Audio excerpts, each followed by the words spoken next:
Hello OSA. Now is another edition to our running series, What is a Fish? A series where we cut up all the different things that, this loose group of critters that we call a fish, and we divide them up into different categories to make them a little bit more digestible for someone to walk into the shop, know what they're dealing with, and have a greater chance of success. Today we're going to be talking about some bad boys of the reef. These are some critters that you walk in and you think these are some really cute, colorful, small reef fish.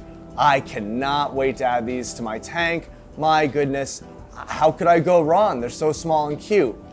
How wrong you could be. So today we're going to be talking about the Pomacentricity, the damselfish. These guys are the darker blue specimens around me here.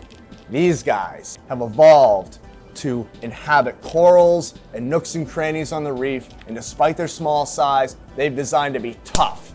Tough with each other, tough with other fish. They've been designed to hold their ground. And for that reason, despite their small size, they're a fish with tremendous attitude and should be purchased only knowing that they'll, to an extent, limit the amount of fish that you'll be able to have in that tank because you're adding aggressive elements. Damselfish, these guys, right?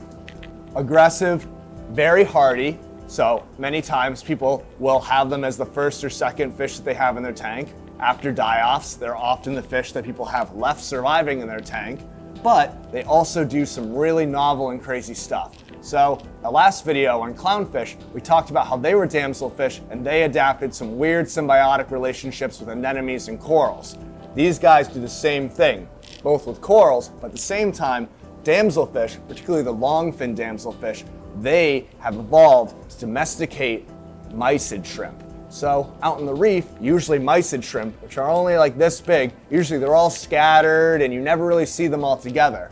The longfin damselfish gathers them all up in little seaweed patches in its little coral territory and farms these mysid shrimp, fattening them up and then periodically feeding off them. So these are fish that, despite their small size, have a great hidden intelligence and a great hidden attitude. They had a lot of different evolutionary divergences, the first being the clownfish in the Indo-Pacific, but also all throughout the world, another branch of damselfish evolved in the chromini, so the chromis. So these guys are a lot less aggressive than their traditional damselfish cousins, but whereas they're far less aggressive to most other fish, they're a lot more aggressive to each other. So people like to get green chromis, like the specimens behind me, thinking, oh, these guys are going to be a really cheap, really nice, schooling, colorful addition to my reef. And that's absolutely true. These guys are cheap, they're relatively hardy, they're fantastic color, and they really add a nice schooling presence to any reef, and they really don't mess with a lot of other fish. But it's when you have large bodies of them all together that you really see where their darker colors come out. And that in the wild, these guys exist in these huge, it's like that movie, The Warriors from the 80s. There are all these gangs constantly fighting and culling each other off. So when you confine them in a box, when you add so many of these green chromis together, you'll end up with how many you added minus 50%. The chromis, the chromini, and then the regular damselfish, the Pomacentricity.